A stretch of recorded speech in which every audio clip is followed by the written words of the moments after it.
Hello everyone, welcome to education hits. Here I am Monika Chaudhary और आज हम पढ़ने वाले हैं गवर्नमेंट बजट का एक बहुत इंपॉर्टेंट पार्ट जो कि है मेजर्स ऑफ बजटरी डेफिशिएट। हम बेसिकली पढ़ेंगे ये होता क्या है, इसके टाइप्स क्या क्या हैं, उनके इम्प्लीकेशन, उनके मेजर्स, वो किस तरीके से इकोनॉमी को इफेक्ट करते हैं, उनके बीच के डिफरेंस और वो उनके एग्जाम्पल्स, और साथ में कैसे हम उन्हें न्यूमेरिकल में एग्जाम के टाइम में एप्लीकेबल कर सकते हैं और यार किस तरीके से हमारे एग्जाम में एक इंपॉर्टेंट रोल प्ले करते हैं। उन सब की बात आज हम इस वीडियो में करेंगे। तो सबसे पहले देखते हैं मेजर्स ऑफ बजटरी डेफिशिएट। तो हम मेजर्स ऑफ बजटरी डेफिशिएट होता क्या है? It refers to the excess of total estimated expenditure over the total estimated receipts. मतलब टोटल एस्टिमेटेड एक्सपेंडिचर कितना ज़्यादा है टोटल एस्टिमेटेड रिसीट से। हम उस मेजर को जो वैल्यू बताता है कि एक्सपेंडिचर, मान लीजिए गवर्नमेंट 1,000 रुपये, 1,000 का सिंपल एग्जाम्पल 1,000 का कर रही है और उसके जो रिसीट्स हैं, जो उसने पूरा इतना पैसा कमा के जो होता है वो हमारे पास 900 है। तो हमारे पास जो बजटरी डेफिसिट का मेजर आ गया वो है 100 रुपये। तो वो 100 रुपये it refers to the excess of total estimated expenditure over the total estimated receipts. तो कितने से ज़्यादा है उस मेजर को, जो वैल्यू मेजर कर रहा है, जो बता रहा है, उसे हम बोलते हैं budgetary deficit. Okay, basically budgetary deficit बताता है कि गवर्नमेंट का बहुत ही ज़्यादा एक्सपेंडिचर एक्सेस है और उसके लिए जो हमारे रिसीट्स हैं वो कम पड़ रहे हैं उसको पूरा करने के लिए। ठीक है, then we have 3 types of budgetary deficit which is basically revenue deficit, fiscal deficit and primary deficit. ये हमारे पास 3 तरीके के डेफिशिएट होते हैं और तीनों ही बहुत इंपॉर्टेंट है और हम इनके बारे में एक एक करके अच्छे से डिटेल में पढ़ेंगे। तो हम देखते हैं रेवेन्यू डेफिशिएट क्या होता है। Basically the revenue deficit refers to the excess of total revenue expenditure over the revenue receipts. मतलब कितने से ज़्यादा, कितना एक्सेस है revenue expenditure over the revenue receipt. अगर रेवेन्यू एक्सपेंडिचर रेवेन्यू रिसीट से ज़्यादा बड़ा है और वो कितना ज़्यादा बड़ा है वो जो बताती है वो होती है revenue deficit. Revenue deficit basically revenue से related, revenue expenditure minus revenue receipts, इन दोनों के बीच का जो डिफरेंस है वो हमें क्या देता है? Revenue deficit. वो हमें बताता है कि कितना रेवेन्यू एक्सपेंडिचर हमारे रेवेन्यू रिसीट से ज़्यादा बड़ा है। रेवेन्यू रिसीट हमें पता है are those receipt which neither create any liability nor cause any reduction in the assets of the government, and the same for the revenue expenditure refers to those expenditure which neither create any asset nor cause any reduction in the liabilities of the government, basically related to the revenue. So ये revenue budget की part होते हैं। तो इस case में revenue deficit किसे बोला जाता है? It refers to the excess of revenue expenditure over the revenue receipts. ठीक है, एंड इसका फॉर्मूला बहुत ही ज़्यादा इंपॉर्टेंट है हमारे एग्जाम पॉइंट ऑफ व्यू से। डायरेक्ट क्वेश्चन आते हैं समटाइम एंड समटाइम इनडायरेक्टली आते हैं। समटाइम आपसे ये दिया जाएगा, ये पूछ लेंगे, या ये छोड़ दिया जाएगा, ये दोनों दे रखे होंगे, हमसे ये पूछ लेंगे। ठीक है, then we have the different types of implication. हम इसके बारे में क्यों पढ़ रहे हैं? हमें ये पता चल गया कि रेवेन्यू एक्सपेंडिचर अगर रेवेन्यू रिसीट से ज़्यादा होगा तो उस केस में हमारा रेवेन्यू डेफिशिएट होगा। ठीक है, पर इसके इम्प्लीकेशन क्या है, इसका क्या वो होता है, इफेक्ट होता है इकोनॉमी। तो पहला इम्प्लीकेशन तो यही है, it indicates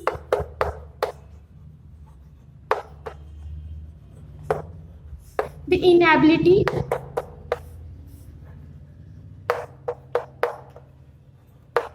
of the government.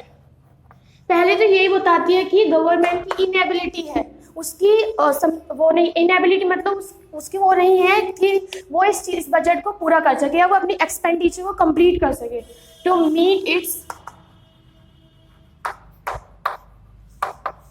Regular expenditure. मतलब ये दिखाता है कि गवर्नमेंट इनएबेबल है या फिर इनएबिलिटी है, उसकी इनएबिलिटी है कि वो इस चीज़ को कंप्लीट नहीं कर पाई या फिर बता नहीं पाई कि गवर्नमेंट अपना रेगुलर बजट कंप्लीट नहीं कर पा रही है। हमें बता रहा है कि गवर्नमेंट ने जो बोला कि हम यहाँ खर्चे करेंगे, इस पैसे में से करेंगे और बाद में उसका खर्चा ज़्यादा हो रहा है, तो ये हमें दिखाता है कि गवर्नमेंट अलग तरीके से पैसा यूज़ कर रही है और गवर्नमेंट की इनएबिलिटी है, और हमें इसका एक इंडिकेशन पूरा ये देता है। Then we have It also says that the government is dis-saving. Basically, government dis-saving कर रही है। मतलब अगर गवर्नमेंट का एक्सपेंडिचर ज़्यादा है और रिसीट्स हमारे कम है तो उस केस में गवर्नमेंट को कहीं ना कहीं से पैसा लेना पड़ेगा। तो वो डिफरेंट सेक्टर्स के थ्रू पैसा लेगी, चाहे वो पब्लिक सेक्टर होगा तो उसमें कुछ कंपनियां चलेंगी, उनकी प्रॉफिट्स लेगी। तो उस केस में क्या कर रही है? गवर्नमेंट डिस सेविंग कर रही है। मतलब government is using up the saving of other sector. ठीक है, अब हमने देख लिया कि मान लिया अब हमारे रेवेन्यू एक्सपेंडिचर ज़्यादा हो गया, पर इसे किसी ना किसी तरीके से मीट करना पड़ेगा। तो उस केस में क्या करेगी गवर्नमेंट, जो क्या करेगी वो कैपिटल रिसीट्स के थ्रू इसको पूरा करने की कोशिश करेगी। कैपिटल रिसीट्स क्या होते हैं, विच एदर क्रिएटिंग लायबिलिटी और cost reduction in the assets of the government. तो वो कैपिटल एसेट्स रिसीट्स के थ्रू इसको पूरा करने की कोशिश करेगी। यानी कैपिटल रिसीट्स क्या होते हैं, basically borrowing, disinvestment, small savings, recovery of loans, इनके थ्रू पूरा करने की कोशिश करेगी। इसका मतलब या तो गवर्नमेंट के लिए लायबिलिटी क्रिएट हो जाएगी या उसका असर वो कम हो जाएगा। उस केस में जब कैपिटल रिसीट्स के थ्रू पूरा करने की कोशिश करेगी तो उसके पास एक तो लायबिलिटी आ जाएगी। किसके फॉर्म में लायबिलिटी आ जाएगी, अगर उसने बोरिंग ली होगी तो वो लायबिलिटी क्रिएट कर देगी गवर्नमेंट के लिए, और असर्ट क्रिएट कर देगी इन दी फॉर्म, अगर उसने रिकवरी ऑफ लोन्स करवा लिया, मतलब इसने स्टेट्स को वगैरह को लोन दिया था, उसने वो लोन ले लिया वापस, तो उस केस में इसका असर कम हो जाएगा। तो इस केस में गवर्नमेंट हमारे लिए, इस केस में हमारा जो रेवेन्यू डेफिशिएट है वो बहुत गलत है, क्योंकि हमारे लिए एक लायबिलिटी तो क्रिएट करेगा ही करेगा। साथ में हम फ्यूचर जैसे बोरिंग्स वगैरह लेंगे कैपिटल सीट के थ्रू, तो हमारे लिए क्या करेगा, वो हमारे लिए फ्यूचर बर्डनिंग बढ़ा देगा, यानी हमारी जो आगे की ग्रोथ है उसको हैम्पर करेगा। क्योंकि आज हमने लोन तो ले लिया, कल हमें वो लोन भी वापस करना है, उसका इंटरेस्ट भी वापस करना है, उसकी वजह से हमारी जो फ्यूचर ग्रोथ है वो हैम्पर होगी या उसको खराब होगी, या फिर हमारा डेवलपमेंट प्रोस्पेक्ट है उसको वो चीज़ इफेक्ट करेगी। और साथ में एक वार्निंग सिग्नल भी होता है। अगर हमें पता है कि हमारा बजट जो है वो रेवेन्यू डेफिशिएट है, हमारा बजट रेवेन्यू डेफिशिएट के अंदर आ रहा है, ये रेवेन्यू डेफिशिएट बता रहा है कि हमारे बजट के अंदर रेवेन्यू डेफिशिएट है, तो एक वार्निंग सिग्नल है गवर्नमेंट के लिए कि वो कुछ ना कुछ ऐसा करे कि वो इस चीज़ को हटा सके, रेवेन्यू डेफिशिएट को हटा सके और इसको किसी ना तरीके से बैलेंस कर सके। तो हम देखेंगे कि वो किस तरीके से बैलेंस कर सकते हैं बेसिकली। तो हम मेजर्स देखेंगे कि वो किस किस तरीके से रेवेन्यू डेफिशिएट को करेक्ट किया जा सकता है। पहला मेजर है रिड्यूस एक्सपेंडिचर। जो गवर्नमेंट अनप्रोडक्टिव, अननेसेसरी, बेफालतू में पैसा खर्च कर रही है या कोई सेक्टर में पैसा खर्च करने की जरूरत नहीं है, तो उस केस में गवर्नमेंट अपने आलतू फालतू ये जिस भी तरीके से वो उल्टे सीधे एक्सपेंडिचर कर रही है उनको कम कर दे, जिससे हमारा रेवेन्यू एक्सपेंडिचर कम हो जाएगा। ठीक है, और दूसरा केस होगा increase revenue. The government should increase revenue. Government को रेवेन्यू रिसिप्ट्स बढ़ाने पड़ेंगे, गवर्नमेंट को रेवेन्यू कलेक्ट करने के लिए उसको बढ़ाना पड़ेगा। या तो वो टैक्स बढ़ा सकती है, नॉन टैक्स के थ्रू, डिफरेंट वेज के थ्रू अपना रेवेन्यू कलेक्ट कर सकती है, तो इसमें हम बोलेंगे इंक्रीज रेवेन्यू। तो दो ही तरीके हैं इसके, या तो एक्सपेंडिचर को कम कर दीजिए गवर्नमेंट के, या उसके जो रेवेन्यू जहाँ से उसको पैसा मिलता है उससे ज्यादा कर दीजिए, उस केस में हम रेवेन्यू डेफिशिएट को ठीक कर सकते हैं। ठीक है, तो हमने पढ़ा रेवेन्यू डेफिशिएट क्या होता है, basically it refers to the excess of revenue expenditure over the revenue receipts, और ये बताता है inability of the government to meet its regular recurring expenditure in the proposed budget. It also says that the government is just saving, that the government is using up the saving of other sector. It also says that the government has to make up this deficit from the capital receipt, which means it either leads to the liability in the form of borrowings or reduce the assets of the government. Okay, then it also give a warning signal to the government to either curtail its expenditure or increase the revenue. और हमारे पास सिर्फ दो ही तरीके हैं इसको सही करने के। पहला है reduce expenditure. The government should avoid unnecessary expenditure and also government should collect more revenue through the way of tax or non-tax revenue. ठीक है, तो हम बात करते हैं नेक्स्ट टाइप ऑफ डेफिशिएट की, जो है फिस्कल डेफिशिएट। ये काफी इंपॉर्टेंट है, तीनों डेफिशिएट में फिस्कल डेफिशिएट क्या होता है। Basically, it refers to the excess of total expenditure over the total receipts, excluding borrowing during a given fiscal year. एक साल में टोटल एक्सपेंडिचर टोटल रिसीट से कितना ज़्यादा बड़ा है, वो जो डिफरेंस होता है वो होता है हमारा fiscal deficit. Total expenditure minus total receipt excluding boring. अब आप सोच रहे हैं यहाँ पे एक्सक्लूडिंग बोरिंग इसलिए लिखा है क्योंकि टोटल रिसीट्स में यहाँ पे दो चीज़ें इंक्लूड करता है। Total receipts will include two things. First one is revenue receipts and second one is non-debit creating capital receipts. Non-debit creating capital receipts वो receipts होते हैं जिनमें हम borrowing include नहीं करेंगे। Non-debt creating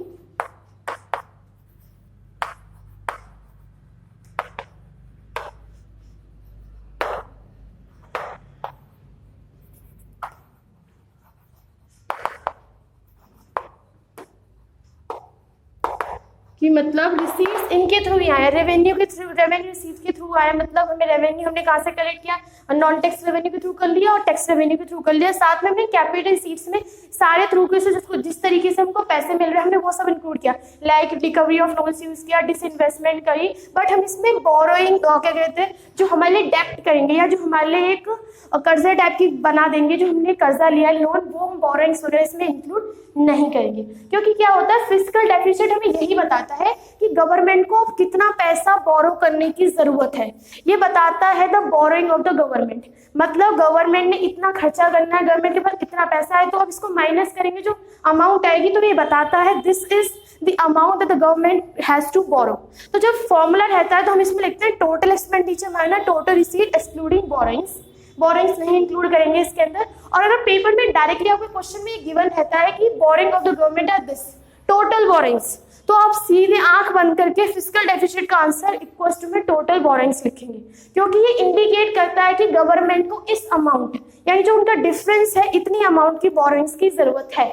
ठीक है, तो it refers to the excess of total expenditure over the total receipts excluding borrowing during a given financial year. Here the receipts include the revenue receipt and non-debt creating capital receipt. Basically जो receipts capital receipts हमारी debt create नहीं करती, उन सारे के यहाँ पे capital receipts को include किया गया है because it indicates the total borrowing requirement of the government including interest. ठीक है, अब हम बात करेंगे इसका इम्पैक्ट क्या है, इसकी इम्प्लीकेशंस क्या है, इसके मेजर्स क्या है। तो एक एक करके स्टार्टिंग करते हैं। सबसे पहला है debt trap. As you know fiscal deficit indicates the total borrowing requirement of the government. अब पता है, ये बता रहा है कि इतने गवर्नमेंट को बोरोइंग की जरूरत है, तो गवर्नमेंट ने पैसा बोरो कर लिया। गवर्नमेंट ने इस साल किसी भी देश से या कहीं से भी लोन लिया, उसको अगले साल वापस करना है। खाली लोन तो वापस नहीं करना पड़ेगा, उसके साथ में उसे इंटरेस्ट पेमेंट भी देना पड़ेगा, इंटरेस्ट पेमेंट देना पड़ेगा। और जब वो इंटरेस्ट पेमेंट देगा तो उसके कारण हमारा क्या बढ़ जाएगा, उसके कारण हमारे रेवेन्यू एक्सपेंडिचर बढ़ जाएंगे। जैसे आपको बोला था, revenue interest payment is an example of revenue expenditure, because ना ही इसकी वजह से आपकी कोई लायबिलिटी रिड्यूस हो रही है, ना ही आपका कोई एसेट्स क्रिएट हो रहा है ना, क्योंकि हमने इंटरेस्ट पेमेंट करने से हमारा लोन तो माफ नहीं हो जाएगा, लायबिलिटी तो खत्म नहीं हो जाएगी ना, इसीलिए। तो अब बताइए, जब हमने डेट ट्रैप में यही होगा कि हमने बोरो तो कर लिया इस साल और इंटरेस्ट पेमेंट भी हमको देना है, हमें खाली लोन तो वापस करना नहीं, तो इंटरेस्ट पेमेंट की वजह से हमारा क्या बढ़ जाएगा, रेवेन्यू एक्सपेंडिचर। ठीक है, रेवेन्यू एक्सपेंडिचर बढ़ जाएगा तो हमारा क्या हो जाएगा, रेवेन्यू डेफिशिएट। तो अब रेवेन्यू डेफिशिएट भी हो गया और फिस्कल डेफिशिएट पहले से ही चल रहा है, तो हम एक बहुत बड़े जाल में फंस गए कि हमारे पास रेवेन्यू डेफिशिएट भी चल रहा है, फिस्कल डेफिशिएट भी चल रहा है। इसके कारण ये फोर्स कर देता है गवर्नमेंट को कि वो दूसरा लोन ले इस लोन को चुकाने के लिए। तो गवर्नमेंट एक एक करके कर्जे में डूबती जाती है। पहले वो एक लोन लेती है दूसरे लोन को चुकाने के लिए, फिर तीसरा लोन लेगी दूसरे लोन को चुकाने के लिए, ऐसे चलता ही रहेगा और इस कारण वो डेट ट्रैप में फंस जाती है। समझा कैसे? क्योंकि हमें पता है कि फिस्कल डेफिसिट हमें बोलता है कि इतनी बोरोइंग रिक्वायरमेंट है, उसके बाद हमें पता है कि हमें बोरोइंग की अमाउंट रीपेमेंट करने के साथ साथ हमें इंटरेस्ट भी पे करना पड़ेगा, और इंटरेस्ट के साथ में हमें ये पता है इंटरेस्ट पेमेंट की वजह से हमारा रेवेन्यू एक्सपेंडिचर बढ़ जाएगा, और जब रेवेन्यू एक्सपेंडिचर बढ़ेगा तो रेवेन्यू डेफिशिएट भी बढ़ जाएगा। तो इसके कारण हमारे यहाँ पे दोनों चीज हो जाएंगी, रेवेन्यू डेफिशिएट हो जाएगा और फिस्कल डेफिशिएट। इसके कारण कंट्री मजबूर हो जाएगी कि वो दूसरा लोन ले पहला लोन वापस करने के लिए।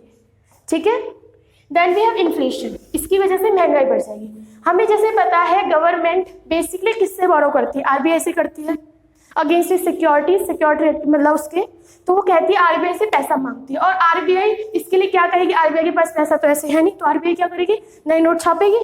तो आरबीआई जब नए नोट छापती है तो क्या करता है, वो मनी सप्लाई, जो मनी सप्लाई है उसको इंक्रीज कर देता है। मनी सप्लाई बेसिकली जो total amount of money in the economy है, बेसिकली जो मनी यूजिंग सेक्टर होते हैं, पब्लिक होती है और इंटरप्राइजेस बिजनेसमैन वगैरह होते हैं, जो मनी उनकी होती है वो इंक्रीज हो जाएगी। इस कारण क्या होगी, हमारे यहाँ पे इन्फ्लेशन बढ़ जाएगा और हमारे इकोनॉमी पे इन्फ्लेशनरी प्रेशर आ जाएगा। ठीक है, बेसिकली हमारी जो गवर्नमेंट है वो आरबीआई से लोन लेती है, उस कारण आरबीआई न्यू करेंसी प्रिंट करती है, जिसकी वजह से मनी सप्लाई बढ़ जाती है और हमारे यहाँ पे इन्फ्लेशन भी बढ़ जाती है।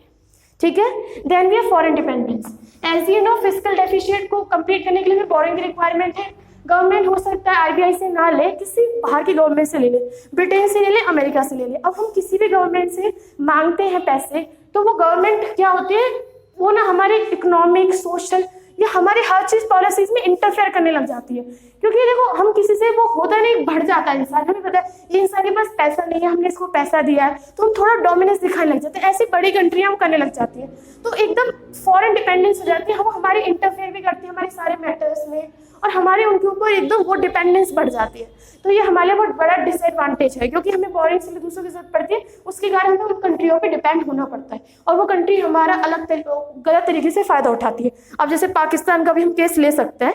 अब पाकिस्तान बोरो करता है मनी चाइना से, और चाइना उसका फायदा उठाता है, हमेशा उसका रिसोर्स का यूज करता है। ये दोनों ही कंट्री करते हो, बट चाइना के हम जानते हैं कैसा है, वो तो यूज ही करता है, ठीक है। और एक डोमिनेंस तो बन ही जाता है, पता है वो छोटा कंट्री हमसे बोरो कर रहा है तो हमारी बात तो सुनेगा ही सुनेगा, ठीक है। Then its hampers the future growth. अब हमें पता है हमने बोरिंग लिए, इंटरेस्ट पेमेंट भी देना पड़ेगा, अगले लोन का भी देना पड़ेगा, उसके बाद एक और लोन लेना, तो इसकी वजह से गवर्नमेंट अपने लिए नहीं आगे वाली जनरेशन के लिए भी बुरा कर रही है। उसकी वजह से वो उनका डेवलपमेंट भी खत्म कर रही है, उनके डेवलपमेंट को भी इफेक्ट कर रही है, क्योंकि आगे जाके पैसा तो उन्हें ही देना पड़ेगा। तो इस कारण उनका डेवलपमेंट का प्रोस्पेक्ट जो होता है वो चेंज हो सकता है, या उनके डेवलपमेंट पे बहुत ज्यादा असर पड़ सकता है इस चीज का, ठीक है। हमने बात कर ली कि हमारे डेब्ट कैपेबिलिटी इन्फ्लेशन कर देती है, साथ में हमारी डिपेंडेंस फॉरेन कंट्रीज पे बढ़ा देती है, और साथ में हमारी फ्यूचर ग्रोथ को बहुत तरीके से हैम्पर करती है। Now we'll talk about the measures। हम इसे करेक्ट कैसे कर सकते हैं। जैसे आपको पता है फिस्कल डेफिसिट हमें बताता है कि बोरिंग रिक्वायरमेंट कितनी गवर्नमेंट की, तो सबसे पहले उसे बोरिंग्स लेनी पड़ेंगी, गवर्नमेंट को कहीं ना कहीं से लोन लेना पड़ेगा। तो गवर्नमेंट दो जगह से लोन ले सकती है, एक तो पब्लिक से ले सकती है सीधे, या आरबीआई वगैरह से, ओपन मार्केट, या फिर आरबीआई से ले सकती है, या बाहर से भी ले सकती है, जो फाइनेंशियल इंस्टीट्यूशंस वगैरह है, आईएमएफ, वर्ल्ड बैंक, या बाहर की कंट्रीज, ठीक है।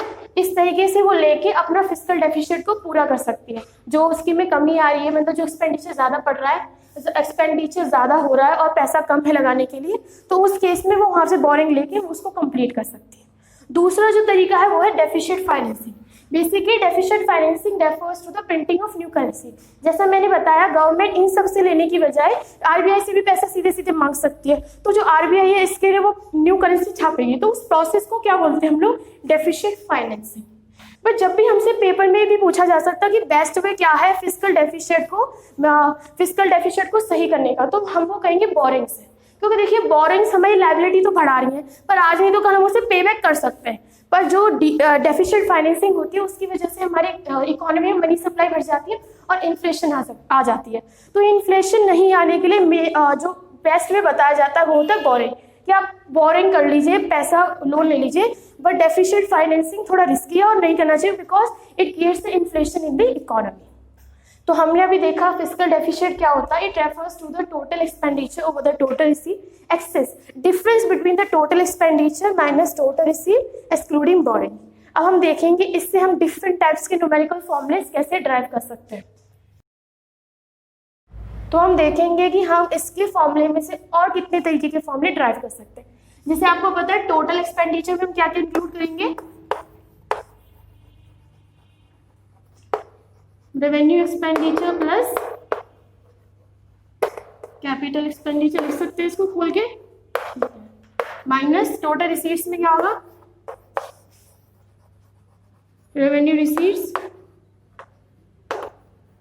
प्लस कैपिटल रिसीट, जो कि यहाँ पे नॉन डेप्रिकेटिंग कैपिटल रिसीट्स है, ठीक है, हमने लिख लिया। अब आप इसमें से इसको माइनस करेंगे तो क्या आएगा, इसमें से इसको माइनस करेंगे तो क्या आएगा, रेवेन्यू डेफिसिट, ठीक है, रेवेन्यू डेफिसिट प्लस बचा क्या हमारे पास,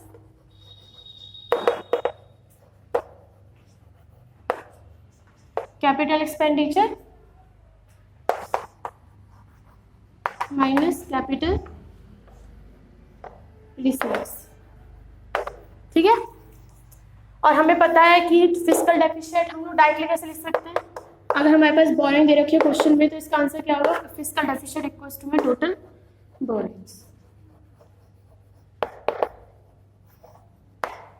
तो ये हमारे कुछ फॉर्मूले हैं। कभी कभी क्वेश्चंस में डायरेक्टली आपको टोटल एक्सपेंडिचर टोटल रिसीट्स देने की बजाय आपको ये पार्टिकुलर कंपोनेंट भी दे सकते हैं, ये भी दे सकते हैं, तो आपको ऐसा दिमाग ऐसे ये फॉर्मूले लर्न कर सकते हैं, आप सीधे पेपर में भी ड्राइव कर सकते हैं, बट बेटर कि आपको एक बार तो पता होनी चाहिए जिससे आप पेपर में कंफ्यूज ना हो, ठीक है। तो हम बात करेंगे प्राइमरी डेफिशिएंट, जो कि लास्ट टाइप ऑफ डेफिशिएंट है, तीसरा type of primary deficient. It refers to the difference between the fiscal deficit of the current year and the interest payment on the previous borrowing. Fiscal deficit जो इस साल government को physical deficit हुआ, यानी कि उसका total expenditure minus total receives का जो अमाउंट है फिजिकल डेफिशिएट इस साल का, और साथ में जो उसने पिछले साल लोन लिया था उन पे जो इंटरेस्ट लगा उसका जो डिफरेंस होता है उसे हम बोलते हैं primary deficit. Basically the physical deficit of this year, मतलब इस साल गवर्नमेंट को कितना ज़्यादा और एक्सपेंडिचर उसने ज़्यादा कर दिया है, तो कितना ज़्यादा किया है, उसे इस साल कितनी बोरिंग्स की रिक्वायरमेंट है, इस साल उसे कितनी बोरिंग्स की रिक्वायरमेंट है, माइनस जो उसने पिछले साल जो बोरिंग्स ली थी उसमें जो उसने इंटरेस्ट पेमेंट किया है, उसकी इंटरेस्ट पेमेंट रह गई है जो भी है, उसको कितना इंटरेस्ट करना है उसको जो माइनस कर देंगे तो हमें क्या मिलता है, प्राइमरी डेफिशिएट। तो basically primary deficit indicates the borrowing requirement of the government excluding interest. मतलब अगर गवर्नमेंट ने इस साल, अगर इसे बताता है कि गवर्नमेंट को कितने पैसे और बोरोइंग्स चाहिए, मतलब इस साल गवर्नमेंट को कितनी और बोरोइंग लेनी पड़ेगी माइनस करके interest payment of the previous borrowings. मतलब पिछले साल भी गवर्नमेंट ने लोन लिया था उस पर भी उसको इंटरेस्ट देना है, इस साल भी गवर्नमेंट को फिजिकल डेफिशिएट है, इस साल भी गवर्नमेंट का फिजिकल डेफिशिएट आया तो इस साल भी बोरोइंग्स की रिक्वायरमेंट है, तो जो इस बार वो बोरोइंग्स लेगा और पिछली बार के इंटरेस्ट को माइनस कर देंगे तो वो हमें क्या देगा, प्राइमरी डेफिशिएट। तो बेसिकली हम ये लिखेंगे the primary deficit indicates the total borrowing requirement of the government excluding interest, और fiscal deficit also indicates the borrowing requirement of the government including interest, ठीक है। तो हम बात करते हैं, अगर हमारा प्राइमरी डेफिशिएट बहुत ही ज्यादा कम है, मतलब प्राइमरी डेफिशिएट हमारा, मतलब इनको माइनस करने के बाद हमारा तो जीरो निकल रहा है, तो बहुत ही कम वैल्यू निकल रही है, तो वो क्या इंडिकेट करता है, तो हमको बेसिकली यही बताता है जो पिछले साल उन्होंने लोन लिया था उस पे इंटरेस्ट इतना ज्यादा हो चुका था कि गवर्नमेंट फोर्स हो गई, गवर्नमेंट मजबूर हो गई कि वो दूसरा लोन ले।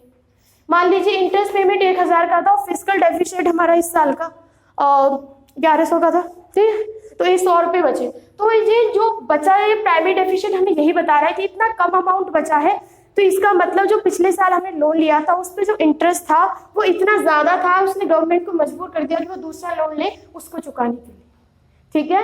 और वैसे भी आपको पता है प्राइमरी डेफिशिएट क्या बताता है, वो हमें इंटरेस्ट पेमेंट बोरोइंग की रिक्वायरमेंट बताता है कि इस साल कितनी चाहिए एक्सक्लूडिंग इंटरेस्ट, पिछले साल के इंटरेस्ट पेमेंट को माइनस करके इस साल की फिजिकल डेफिशिएट में से, ठीक है। अब हम पढ़ेंगे इन तीनों में बेसिक डिफरेंस सारे। तो हम आगे बात करते हैं तीनों डेफिशिएट के बीच में बेसिक डिफरेंस क्या है, तीनों के बेसिक फॉर्मूले क्या है या इंपॉर्टेंट फॉर्मूले जो हम एग्जाम में यूज करना है। इसके न्यूमेरिकल कभी जनरली ज़्यादातर टाइम पूछा ही जाता है और ये बहुत कम चांस है कि आप लोग इसका न्यूमेरिकल रॉन्ग करें, क्योंकि इसका सबसे ज़्यादा सिंपल न्यूमेरिकल्स है as compare to national income और एग्रीगेट डिमांड, इसके सबसे ज़्यादा सिंपल न्यूमेरिकल्स है, तो ये तो आपको आना ही चाहिए। ओके, तो हम एक एक करके डिफरेंस की बात करेंगे और तीनों में कॉमन पॉइंट के डिफरेंस की ही बात करेंगे। तो हमारे पास है रेवेन्यू डेफिशिएट, फिजिकल डेफिशिएट और प्राइमरी डेफिशिएट। तो जो सबसे पहला डिफरेंस होगा वो होगा हमारा definition. It refers to the excess of revenue expenditure over revenue receipts during a given fiscal year. It refers to the excess of total expenditure over total receipts excluding borrowing during a given fiscal year. It refers to the difference between the fiscal deficit of the current year and the interest payment on earlier loans या previous borrowings. तो basically ये हमको difference बताता है revenue expenditure और revenue receipts में कि उन दोनों में revenue receipts revenue expenditure revenue receipt से कितना ज़्यादा बड़ा है और जितना बड़ा है वो हमारा होता है रेवेन्यू डेफिशिएंट। ठीक है, ये हमको बताता है difference between the total expenditure and total receipts excluding borings, या जो हमारी डेबिट क्रेडिट कैपिटल रिसीट्स है उनको हटा के हम यहाँ पे सिर्फ non debit credit capital receipts include करते हैं टोटल रिसीट्स में, साथ में रेवेन्यू रिसीट्स के। ठीक है, रेवेन्यू रिसीट के साथ में हम सिर्फ non debit credit capital receipts ही इंक्लूड करेंगे। और ये बताता है हमारा the difference between the fiscal deficient करके, मतलब इस साल इकोनॉमी में फिजिकल डेफिशिएंट हुआ या बजट हमारा फिजिकल डेफिशिएंट है, उस केस में उसका डिफरेंस और साथ में जो पिछले साल गवर्नमेंट ने लोन लिया था उसकी इंटरेस्ट पेमेंट में जो डिफरेंस आता है उसे हम बोलते हैं प्राइमरी डेफिशिएंट। सो नेक्स्ट है कि अभी बताइए इसका इकोनॉमी पे इम्पैक्ट क्या होता है, या फिर ये बेसिकली सिचुएशन ये हमें क्या इंडिकेट कर रही है कि हम एग्जाम में लिखें कि हाँ ये चीज़ें बताती है। तो जो रेवेन्यू डेफिशिएंट है वो बताता है inability of the government to meet its regular and proposed expenditure in the budget, मतलब गवर्नमेंट की इनएबिलिटी, उसकी वो बताती है कि उसकी इनेबिलिटी किस तरीके से है कि जो उसने बोला कि वो ये खर्चे करेगी इस बजट में करेगी, बट बाद में उसके खर्चे एक्सेस हो जाते हैं। तो वो क्यों होता है, वो हमें बता रहा है रेवेन्यू डेफिसिट बचाता है। अगर इकोनॉमी में हो रहा है तो ये बता रहा है कि गवर्नमेंट हमारी गवर्नमेंट की हमें इनेबिलिटी दिखाता है। इसका क्या बताता है, फिस्कल डेफिसिट हमें बताता है it indicates the total borrowing requirement of the government. ये हमें बताता है कि गवर्नमेंट को अब इस डेफिसिट को फिल करने के लिए उसका एक्सपेंडिचर इतना ज़्यादा, उसको मीट करने के लिए, और कितना ज़्यादा उससे रेवेन्यू टोटल रिसीट से कितना ज़्यादा है, तो उसको फिल करने के लिए उसे कितनी बोरोइंग की रिक्वायरमेंट है इंक्लूडिंग इंटरेस्ट। हमें यहाँ पे ये पॉइंट ध्यान रखना पड़ेगा जब हम बेसिकली इन दोनों के बीच में डिफरेंस की बात कर रहे हैं, फिस्कल डेफिसिट प्राइमरी डेफिसिट में, क्योंकि because this also indicates the total borrowing requirement of the government. ये भी बताता है कितनी बोरोइंग की रिक्वायरमेंट है, क्योंकि fiscal deficit minus interest payment होता है, बट यहाँ पे आएगा एक्सक्लूडिंग इंटरेस्ट, क्योंकि ये इंटरेस्ट को माइनस करके बताता है। तो दोनों ही हमें बोरोइंग रिक्वायरमेंट बताते हैं, बट इसके अंदर हम क्या लिखेंगे, including interest and this is excluding interest. Okay, then we have the general formula which is revenue expenditure minus revenue receipt. So जब पेपर में आएगा या फिर आप किसी भी अगर आप डेफिनेशन भी लिखते हैं, एटलीस्ट अगर फॉर्मूला मेंशन करते हैं तो कहीं ना कहीं आपको मार्क्स मिलने की चांस है। अगर भूल जाते हैं बाई चांस तो आप लिख सकते हैं revenue expenditure minus revenue receipts, इसके अंदर total expenditure minus total receipts. पर ये लिखना बिल्कुल ना भूलें एक्सक्लूडिंग बोरोइंग्स, क्योंकि इसमें बोरोइंग्स बिल्कुल इंक्लूड नहीं होंगी। इसके अंदर लिखेंगे fiscal deficit minus interest payment. ठीक है, तो हमने 3 डिफरेंस ये होते हैं, ज़्यादातर 3 मार्कर्स में ही आता है या 2 मार्कर्स में ही आएगा इनके डिफरेंस। तो आपको पता चल गया एक तो डेफिनेशन में डिफरेंस क्या क्या है, और ये इंडिकेट क्या करता है कि गवर्नमेंट को कितनी borrowing requirement including interest, not including interest, या गवर्नमेंट की इनएबिलिटी बताते हैं, और किस तरीके से इनके फॉर्मूले हमने वो सब आज डिस्कस किया। अगर आपको इस चैप्टर से रिलेटेड कोई भी दिक्कत है या आपको कोई क्वेश्चन समझ में नहीं आ रहा है या आप ये पूछना चाहते हो उस क्वेश्चन में आंसर किस तरीके से लिखना है, या कोई भी न्यूमेरिकल है जो आपको लग रहा है कि इसमें मुझे दिक्कत है, तो आप प्लीज़ उसे कमेंट सेक्शन में मेंशन कर दें, मैं आपको डेफिनेटली आंसर ज़रूर करूँगी। Thank you everyone.